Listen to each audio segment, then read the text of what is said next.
Okay, guys, so fingers crossed. I'm excited to hear your talks and I wish you best of luck. If you need anything, I'm here in the background. Thank you. Okay, thank you. Thank you. So, hello, everybody. It's nice to see you or not see you here, but I'm glad that there are people who attended to this our panel session. My name is Teemu Suorsa, and I work as a university lecturer at the University of Oulu in northern Finland in a center for psychological and educational psychological research. And my starting points in psychology can be found in psychoanalytical and phenomenological approaches, as well as from organism environment theory and subject scientific psychology. And I also have some background in philosophy and psychotherapy. Our current research has a rather strong focus on pupil and student welfare work in different kinds of educational institutions. And this is also what we will be talking about today. And I'm very happy to discuss about certain dimensions of this research with philosopher Tere Vadén, whose work I think is very relevant in our current societal and ecological situation or crisis. And you, Tere, maybe want to say something about your current work? Yes, hello everyone. My name is Tere Vadén.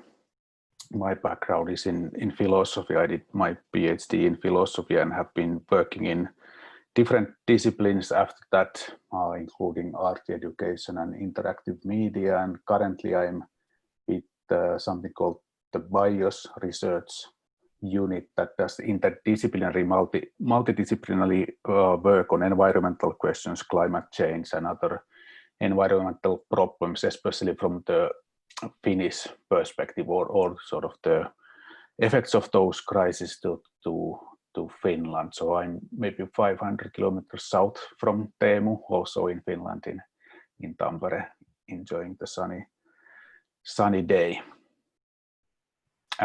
Yeah, maybe sort of the connection to today's topic comes from I have been quite interested in the philosophy of energy, which is something that hasn't been, which is something an under-theorized or under-analyzed area in the philosophy of modernity, compared to something like philosophy of society and means of the ownership of production and all kinds of things, but sort of the question of energy has been my focus, and that's also my focus in the sort of practical work that we do in BIOS these days.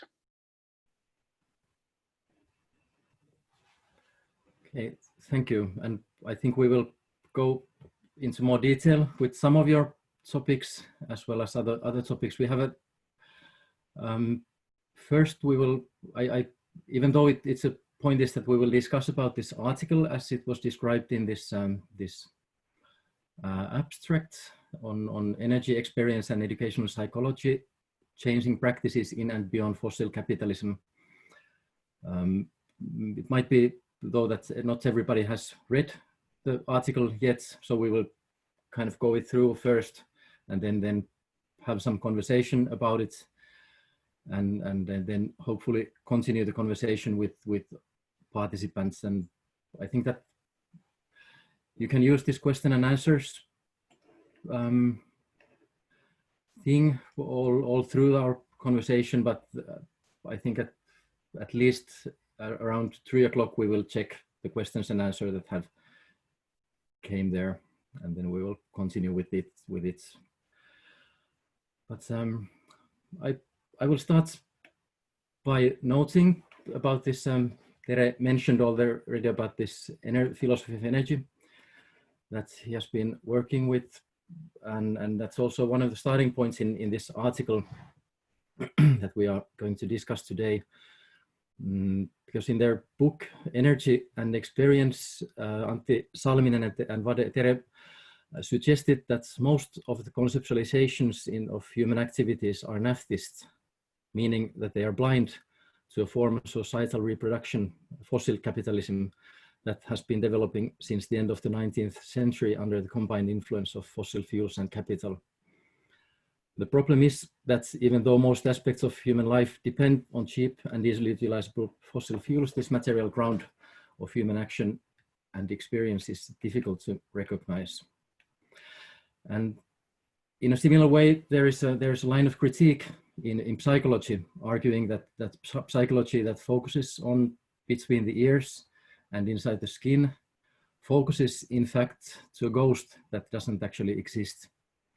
For instance, Jeff Sugarman argues that there is a certain kind of psychologistic style of reasoning that has set and continues to set the agenda on what counts as psychological phenomena and how they are to be investigated. And, and despite these criticisms and people's other criticisms as well, and people's best intentions, I think that there's this sort of ghost that keeps haunting us, both in academic research, utilizing psychological concepts and methods, and in various scenes of everyday living, for instance, in different kind of ways of talking about personality and motivation. In my research, I have drawn from two approaches in psychology that have developed as a responses to this kind of criticisms and also other crises in psychology as a science. Systemic and subject scientific approaches have developed, I think, novel conceptions of humans as organism environment systems and of human beings' societal nature. And also they have exemplified methodological implications of these conceptions. This organism environment theory in psychology starts with the proposition that human being should not be seen as demarcated by his or her skin. Rather, we should see a human being as a specific organism environment system that is continuously organized in order to produce certain results of action. And a central question for psychology is thus how an individual actually is organized in order to produce the results of action, and of course, what kind of results. In studying this subject scientific psychology, on the other hand, we learned that in order to understand this process of organization, it is essential to pay attention to people's subjective grounds for action and to focus on societal mediatedness of their action and experience in their various everyday practices. And we can summarize the basic idea here by saying that people's reasons for action are grounded in societally produced possibilities for action. The way subjective reasons relate to the societal conditions is, of course, a good question, and it's also not directly observable, but it has to be reconstructed. And we all know that there are various ways of conceptualizing societal situations. And the question is which conceptualization we should use in this reconstruction when we are reconstructing the relationship between experiences, action, and societal conditions. And I suggest here three answers. First, we should use the conceptualizations that researchers know to be relevant. And second, we should use conceptualizations which help people in grasping their situations. And third, we should use different kinds of combinations of these two and learn in the process both about us people and in the world and about our theories.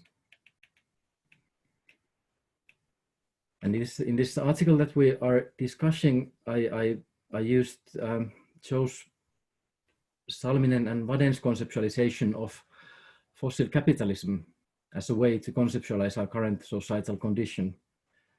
And I think that it's really great, wonderful that Tere agreed to discuss these matters here with us here in this conference that's focusing on psychology of global crisis. And maybe you want to say something more at this point, Tere. Yeah, I think this sort of, for me, the interesting intersection. So I come from the perspective of philosophy.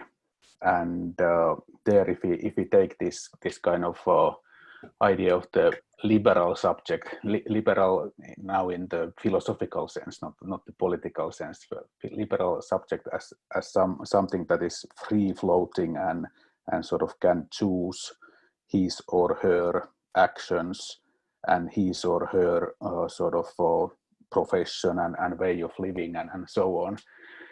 Again, that has been analyzed in different ways in different philosophical schools, and what we want to bring into this through our sort of analysis of fossil fuels and especially oil is the specific sort of like material part and material effects that energy, not abstract energy, but sort of material energy, the actual oil, the actual fossil fuels have on modern experience. So if we say something like that, this kind of modern view of this liberal subject that is sort of in some sense on the background of the subject psychological view also, that it has been criticized from many different perspectives, from feminist and Marxist and all kinds of perspectives. Then what we want to do, we just want to add this kind of particular material or energetic sort of perspective to that. And you can sort of take it as quite simply from for instance this sort of the insight from this simple example, that if you think about a liberal subject that is able to choose, for instance, able to choose where he or she lives or where he or she works, what he or she does with his life or her life, then that obviously demands a specific kind of energy basis. If you are able to just sort of like leave your family, leave your work, live wherever you want in the world, then of course that presupposes that there is an abundance of energy.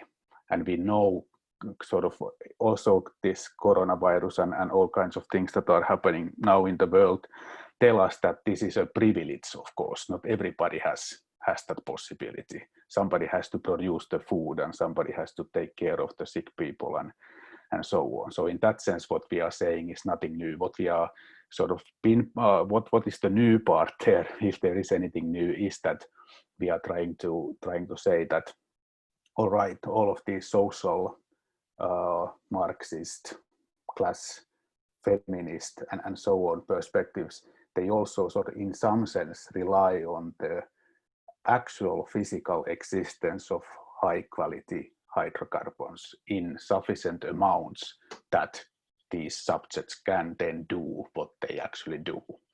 And also that this material, how it works and how the material underlies the organization of society, let's say the organization of production, for instance, so that in general in the analysis of fossil capitalism, like researchers like Elmar Altvater or Andreas Malm and so on do it, they emphasize how the huge energy content and transportability and non-perishability of oil makes it possible to separate production from consumption, so that production can happen one place and consumption in another place, and there's a global logistics and so on. And like we know, like still after all the crisis, oil crisis in the 70s and climate crisis and everything, still sort of 80% of the primary energy in industrial societies comes from fossil fuels. So that is a phenomenon of fossil fuels. And in that sort of, when you start analyzing how the energy basis gives this possibility for a specific type of subjectivity and a specific type of organization of subjectivities, that's sort of like our perspective. And it sort of stays on this kind of phenomenological level at looking at these different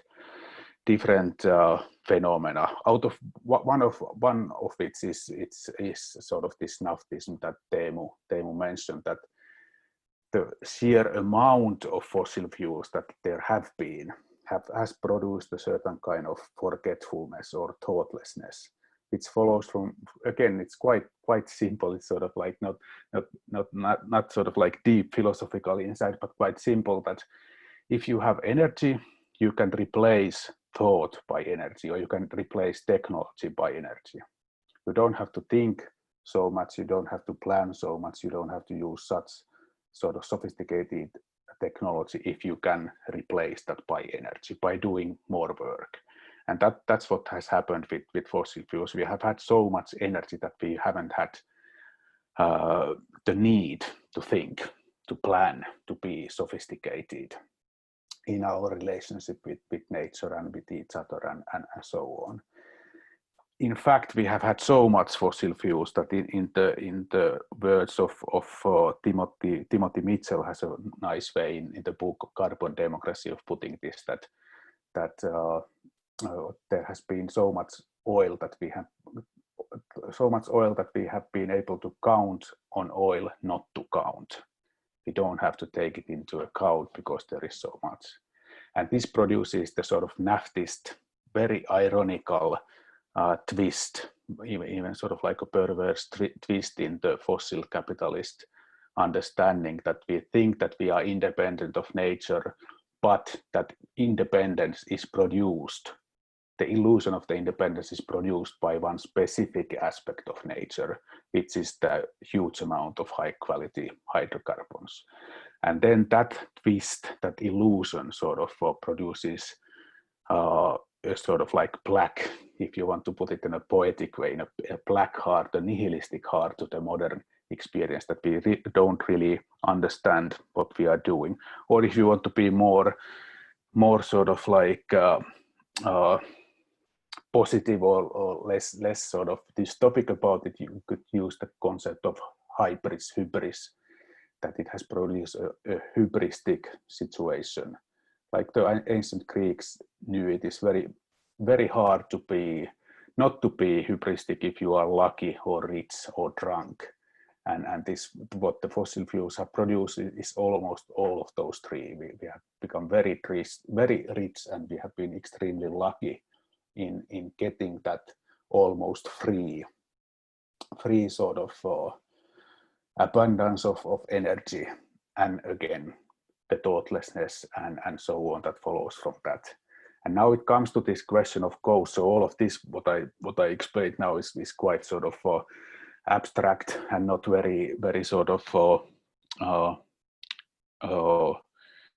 very insightful philosophical babble. But then it comes to the question of how does this actually happen in people's lives, and what I sort of found interesting in Teemu's paper is the operationalization and the sort of methodological way of looking at the specific situation, in how something like these ghosts can be traced in an actual sort of social interaction process.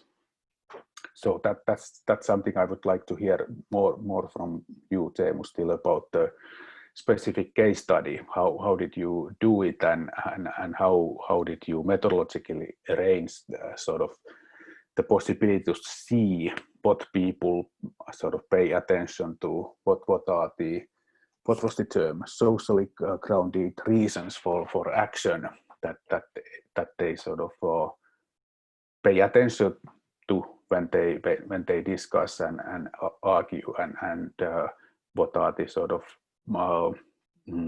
presuppositions behind those.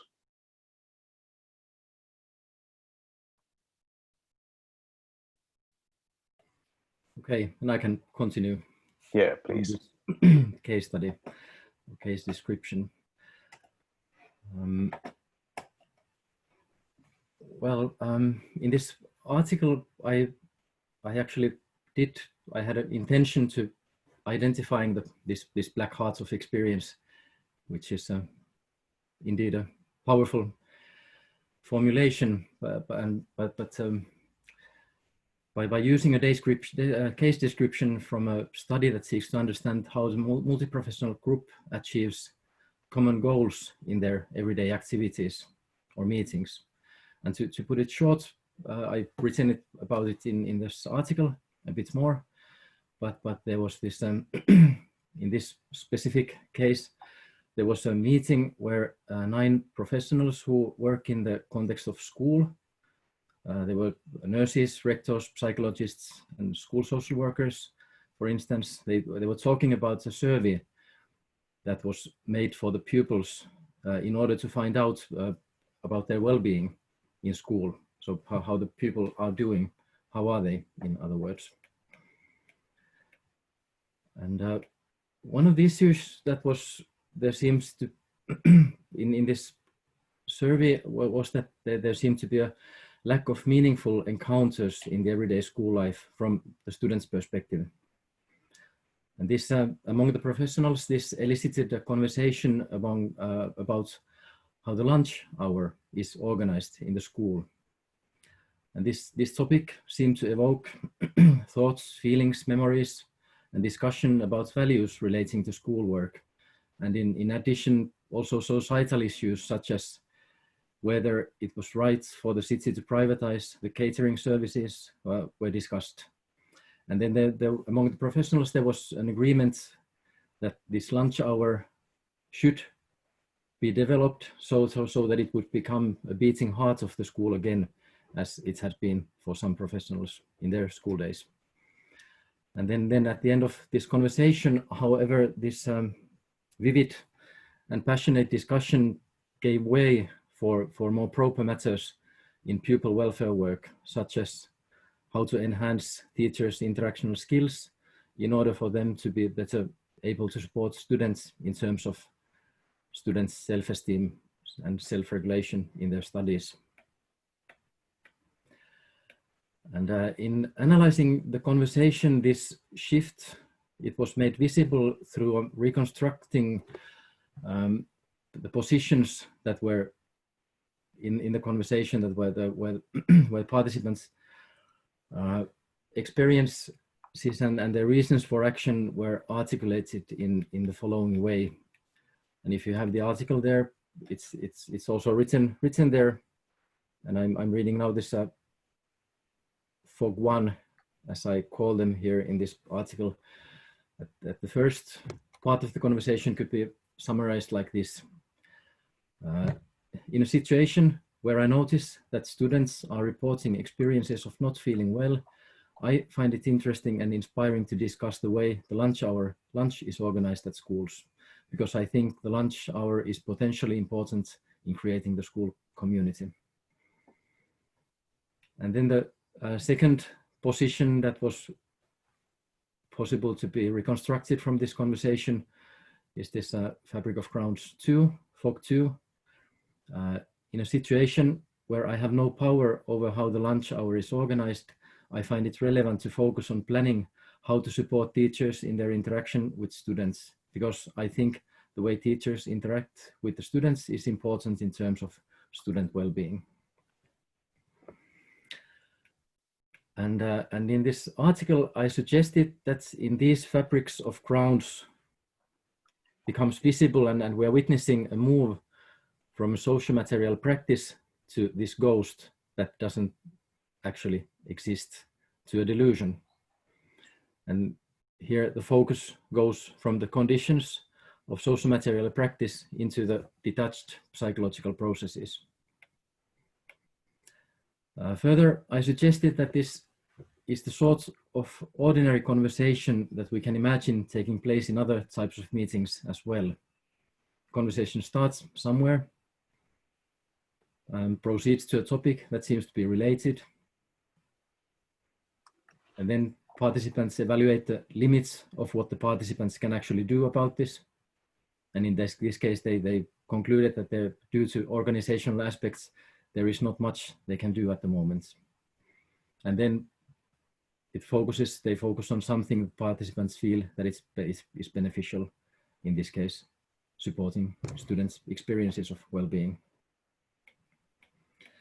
And the question that I raised in this article was that if this is what happens, if the result of this conversation is a shift from reality to delusion, that leaves the actual conditions of our action untouched, thus contributing to the maintenance of the status quo, then how is it possible? And here I had this Naftism and Antis and Tere's ideas as a clue and how to approach this question. And also this through using this subject scientific concept of agency as an analytical tool, I suggested that since the professionals encountered in the conversation something that seemed to be beyond their control, the matter that was first at hand, namely the arrangement of the lunch hour, faded into a nihilistic fog, leaving professionals with a somewhat lame focus on psychological and social processes. And I think that in naftological terms, we can see in this fog 1 and fog 2, in these positions, 2 different positions that we identified from this conversation. In the first passionate conversation about the lunch hour, we could see it as a realization of an arena where heterogeneity with various personal meanings, opinions, and maybe unrealistic fantasies and whatever may emerge. But this arena of heterogeneity was, however, in the conversation suppressed with the order of affairs. Since it was a psychosocial welfare group, it seemed indeed more appropriate to focus on self-esteem and interaction than into societal arrangements related to the school's lunch hour. And in this sense, the arrangements were, in this conversation, left for others to care. Perhaps we can even say that it faded into a nihilistic fog. And in this paper, I further argue that this kind of indifference that we can identify in this conversation, this shift, it's not only a question of will, rather it's a conceptual issue. As long as the concepts we use only refer to a ghost, we are unable to make connections and grasp the social material nature of the problems at hand.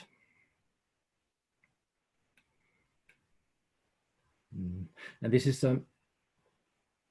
somehow what focusing on this particular conversation enabled, that I was able to create a theory, a description of this reality or this conversation based on the fundamental concept of this article, namely the results of action and crowded participation and nihilism, of how this kind of nihilistic indifference occurs in everyday activities. And the theory goes like something like this, that it occurs as an unarticulated and furtive shift from social material practice, which is seemingly beyond our control and thus fades into a nihilistic fog, towards a work objective that appears more manageable, but leaves the actual preconditions of the work untouched, thus positioning professionals as participants in maintaining the conditions of the problem they were trying to solve. And one idea that I think we can talk about this in more in detail, or whatever comes to your mind, Tere, and to other participants, what kind of ideas or questions you might have in mind. But one idea that I presented in this article was that a further topic for empirical research would be to identify different kinds of such incidents of nihilism and explore their occurrence further in different contexts, examining the ways in which these incidents are subjectively functional for individuals and communities, to the extent that they sometimes maintain conditions which are generally undesirable for all participants. And furthermore, I think that it's important that this empirical research could suggest also ways of fighting this kind of nihilistic fog that leads us to renounce human possibilities for consciously participating in maintaining and changing our living conditions. and sort of come up with the practices and activities that correspond with our individual and collective goals and values.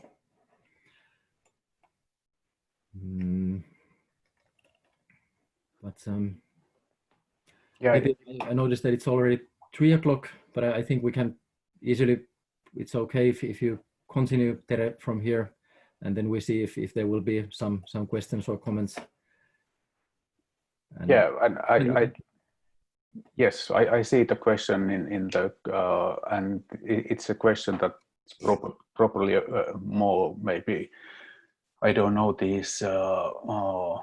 I don't know the Holtzkamp idea on sort of what the difference between the restrictive forms of thinking and understanding precisely, but I can make a comment that I think sort of connects to that. So you can continue from there, because I started to think about the now how you described the empirical research in the paper and how it went, that there is like this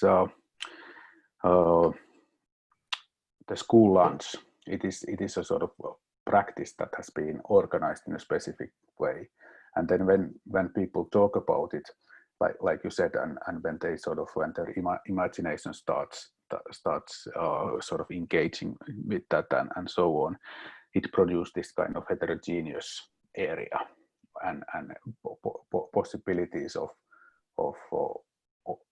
or a world of heterogeneous possibilities opens.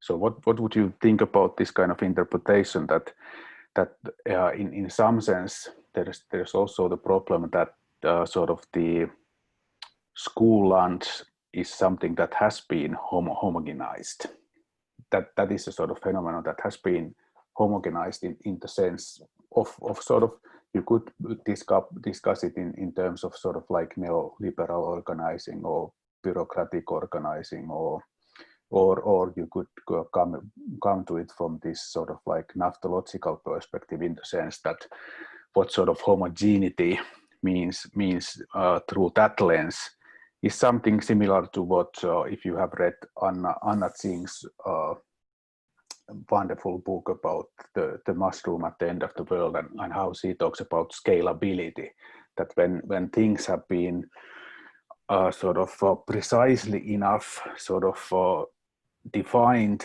and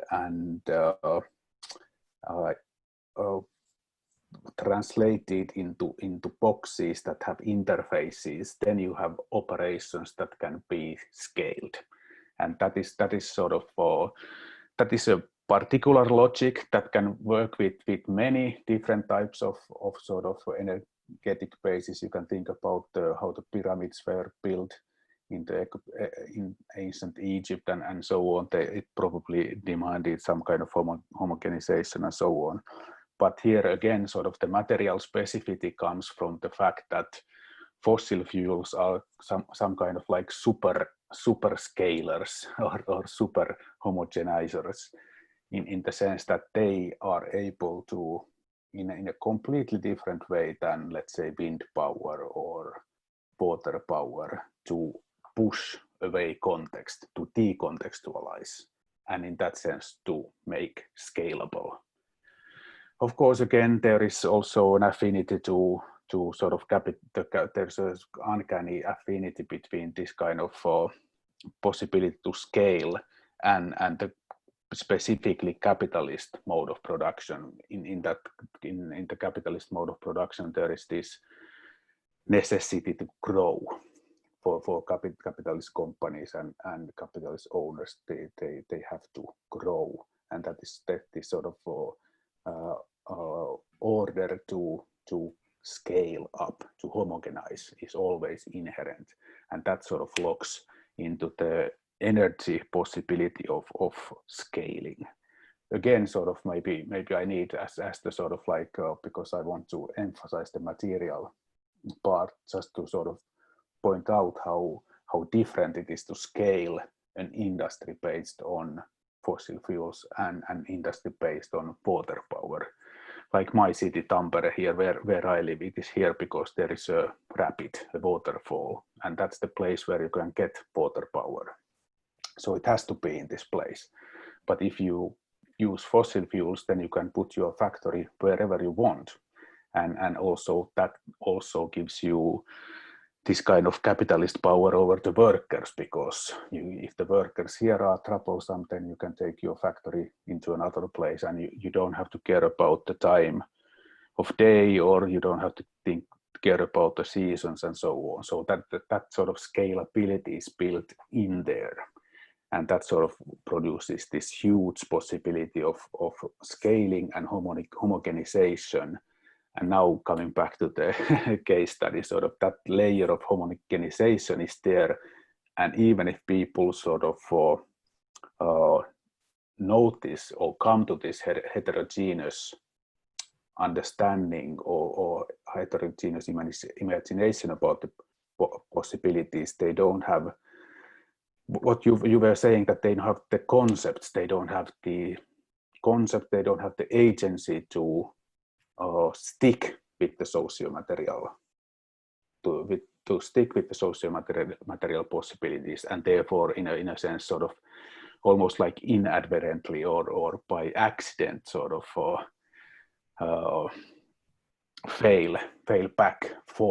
back to the foggy stuff, to the other sort of more readily available and maybe sort of socially, well, the possibilities that then are sort of socially more available in that situation.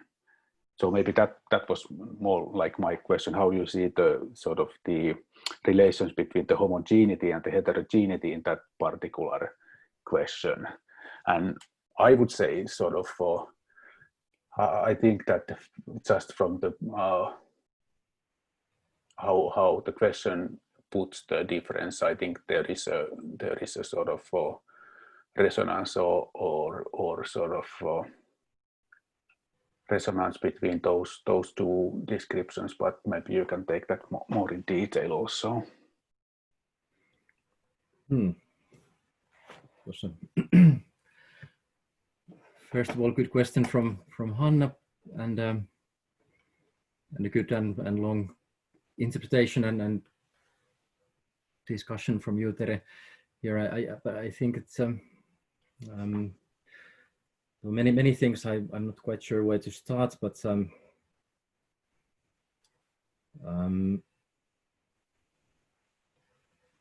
begin with, this Hanna's comments about this Holtkamp's concepts of restrictive and forms of thinking, and I think that would be a bit too much for me to go into that right now. I think it's I also noticed the similarities or points of resemblance there. I think it should be discussed in more detail, but I think it's what I think about this heterogeneity and homogeneity in terms of, in this paper, I the way I read it from Antti's and Tere's book was that it sort of inspired me to the way you described this forest of Foki there, which is another perhaps a difficult concept to describe shortly, but it's in this paper I described it in this way, that it's in this forest of Foki there is different kinds of incommensurable and heterogeneous meanings and possibilities continuously emerge without a tendency toward purification and concentration. And that was a citation, this without a tendency toward purification and concentration. And I think that's one of these interesting formulations that there is this and maybe the idea that how this this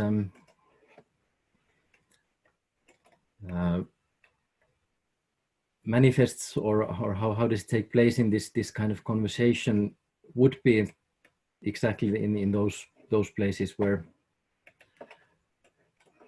the conversation sort of takes different kinds of directions and then it sort of becomes uncontrollable or there becomes many different kinds of memories and maybe crazy ideas or things that we get excited and then after a while come back to the things that we had on the agenda instead of following some of those topics that emerged in this conversation or both as said aloud and then both of those that were not said aloud.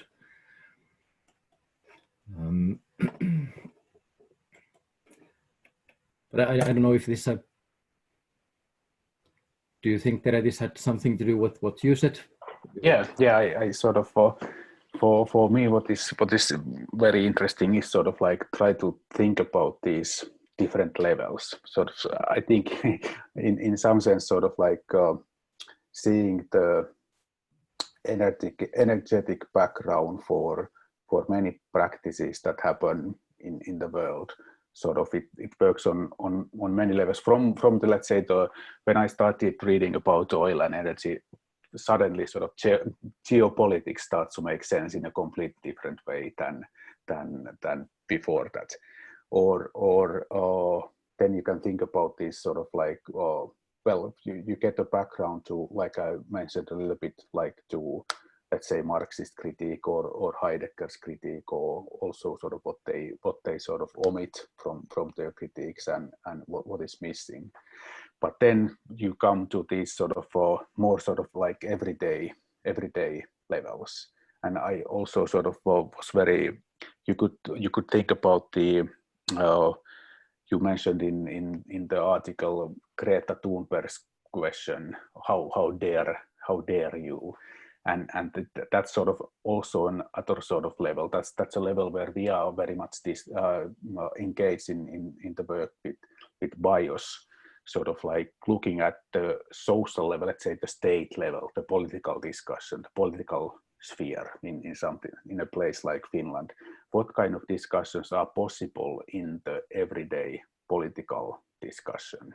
What are the sort of arguments that can be used there? What are the arguments that do not work there, and so on? And I think you could take the same kind of framework of analysis that you use to something like our daily newspaper or our sort of news broadcast or something, and try to see that on that level. And then this level, which your paper describes, which is a sort of like smaller group of professionals in a professional setting, or even sort of going to a more sort of how to call it, not necessarily micro level, because we don't want to go to the coast, but let's say what happens experientially in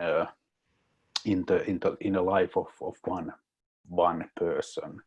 What's the heterogeneity and homogeneity in sort of that sphere? So I think that there are so many levels on which you can look at this, and the sort of like the each probably has its own sort of both theoretical and methodological sort of ways of trying to grasp the situation, and how, for instance, the homogeneity and heterogeneity work on these different levels.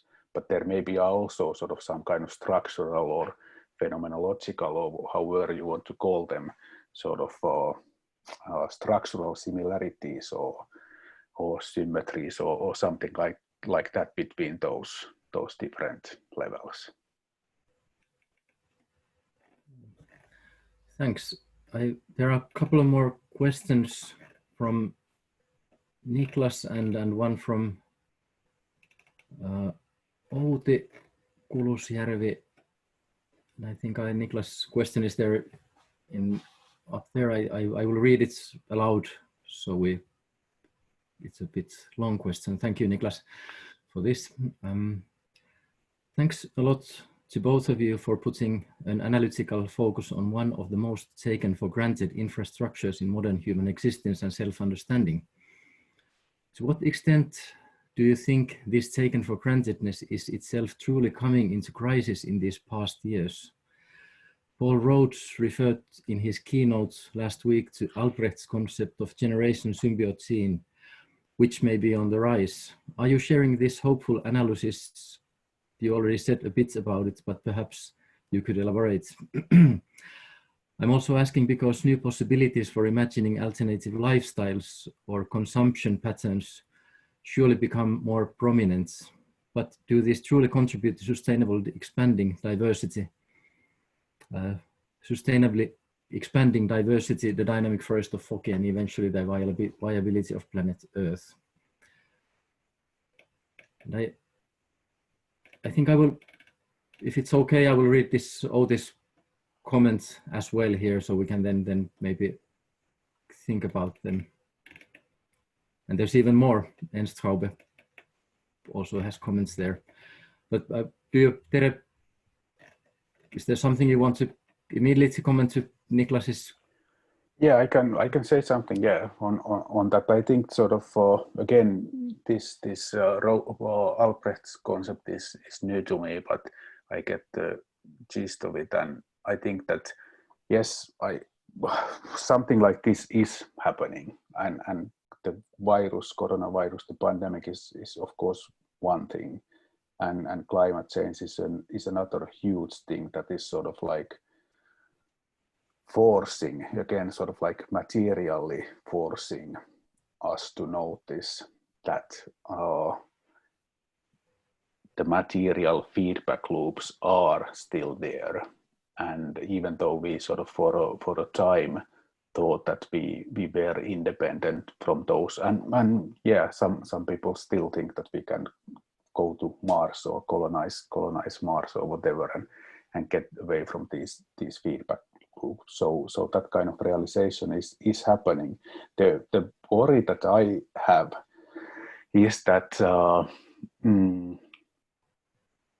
it sort of comes from also the way that you use the words lifestyle and consumption pattern in sort of parentheses. There is precisely again that it sort of comes to these choices, lifestyles, consumption patterns, sort of like it's sort of like almost like by definition are connected to what individuals do, and the problem is that we would need something sort of something else than individuals. Again, sort of from the background of the previous half an hour, how we discussed that sort of the individual is probably not the right agent for this kind of change.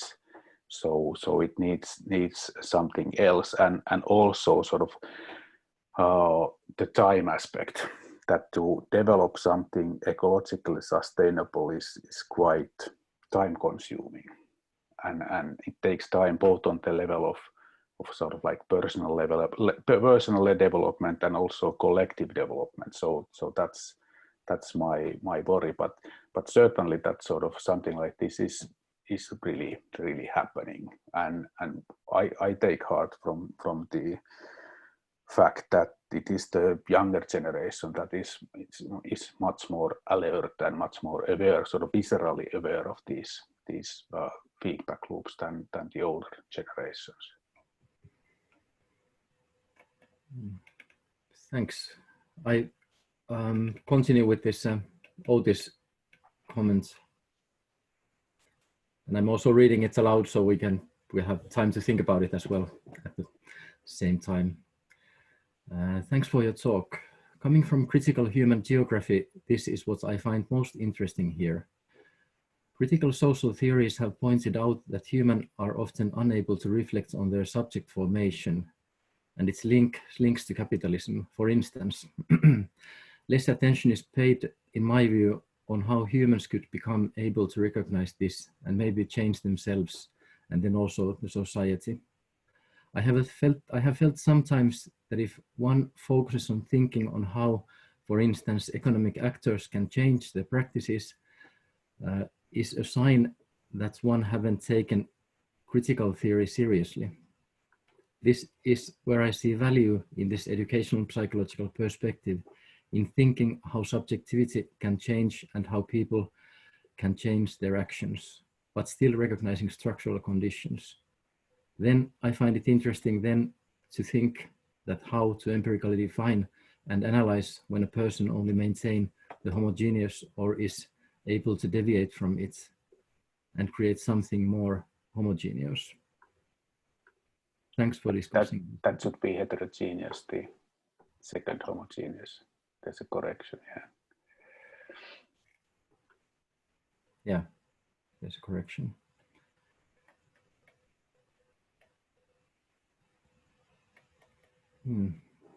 Thank you, Outi.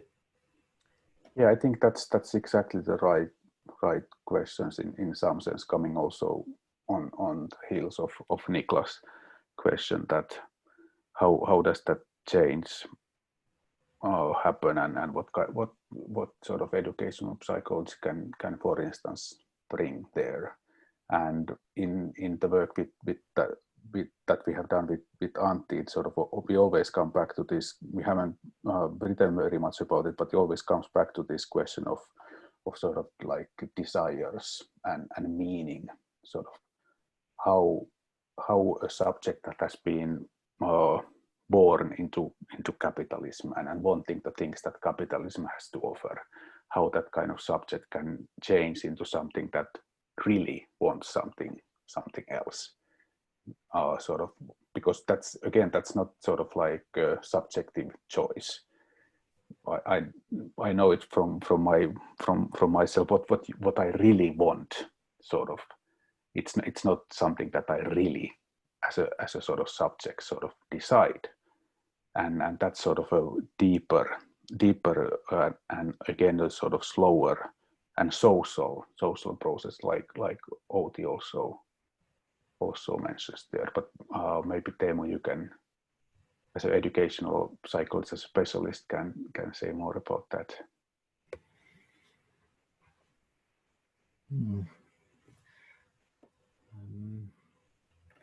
I suppose that we can also have these questions there copied after the session, but so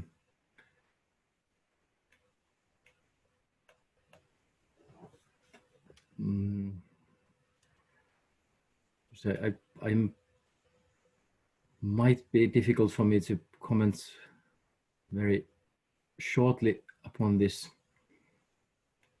and I would also like to read aloud this Ernst's comment before it's 3:30. Yeah, please. Ernst writes that thanks for your important thoughts and inquiry in these crucial issues. It's great that you show how psychology with a disembodied individualistic epistemology is part of the problem, and that you are engaged in developing relational embodied theoretical framework.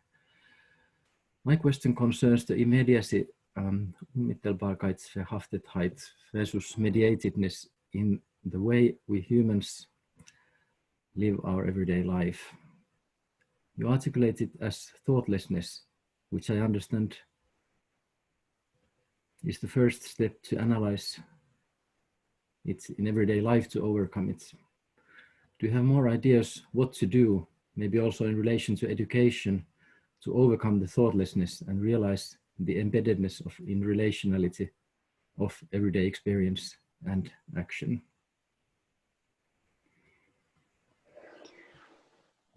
That's again a very good question. Sort of,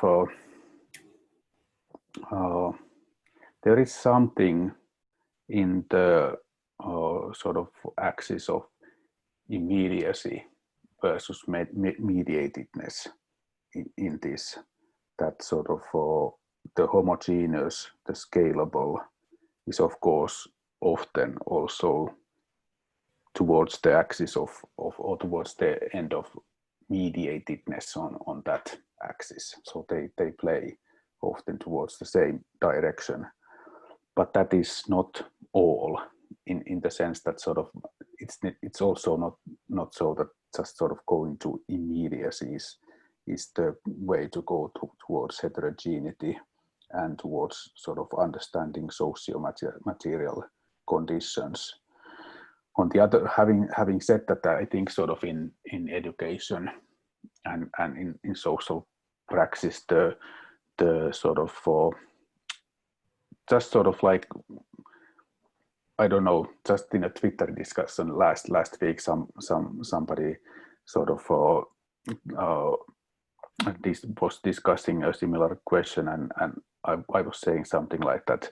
Maybe if you just grew maybe 1% of the food that you consume during 1 year, you would already sort of in some sense sort of be forced to sort of realize the interconnectedness of things and the sort of friction that matter really has, and the friction from which we have been too much released by the hubris. So in that sense, there is something to be said about immediacy and sort of direct contact to the material world. But on the other hand, that is not all in this way, that also sort of things like conceptual thought and very sophisticated and in some sense sort of mediated things like writing and reading and writing are necessary and can also work in overcoming thoughtlessness. So it's not just on the axis of immediacy and mediatedness, but there is something there still. It's quite complicated in my mind.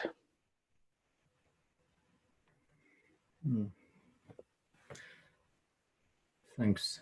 I was thinking about this that this I don't know, it might not be exactly what Ernst had in mind, but I'm about this thoughtlessness, that it's also some sort of a sign of the difficulty of thinking, and maybe the sign of difficulty in situation of people who are thinking.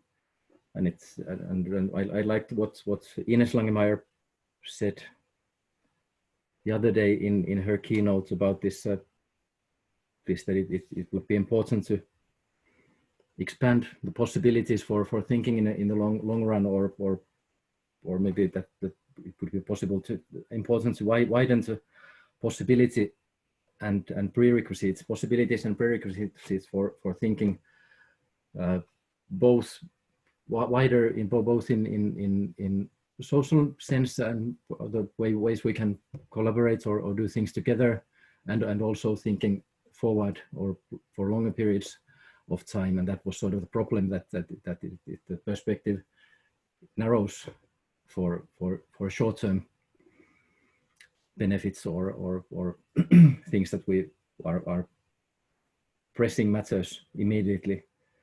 And her idea was that we should try to create conditions for being able to think about in more wider perspective.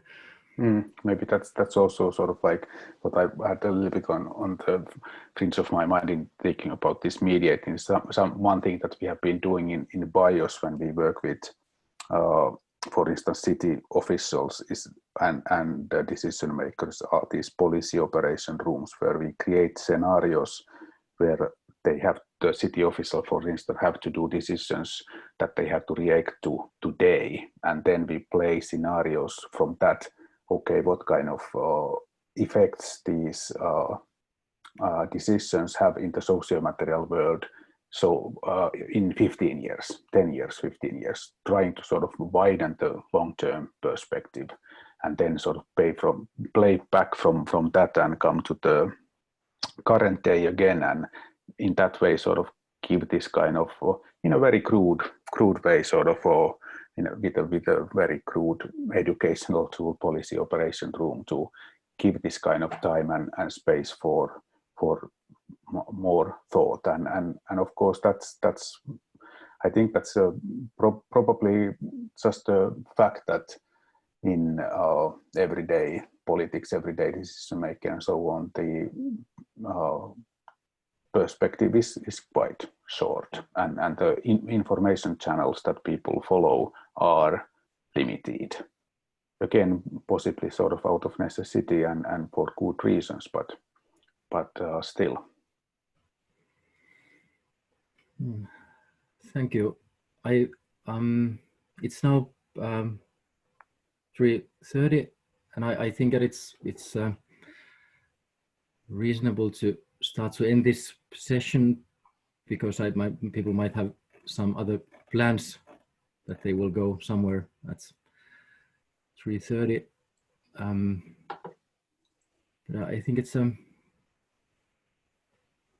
wonderful that Niklas and Hanna and Outi and Ernst, that you are participating here and giving your comments, ideas, and I think it would be valuable for us to continue discussing these matters also with Tere. And I think it's one great that we started this conversation now here in this conference. Yes, thank you also from my side. Very, very excellent, very thought-provoking panel.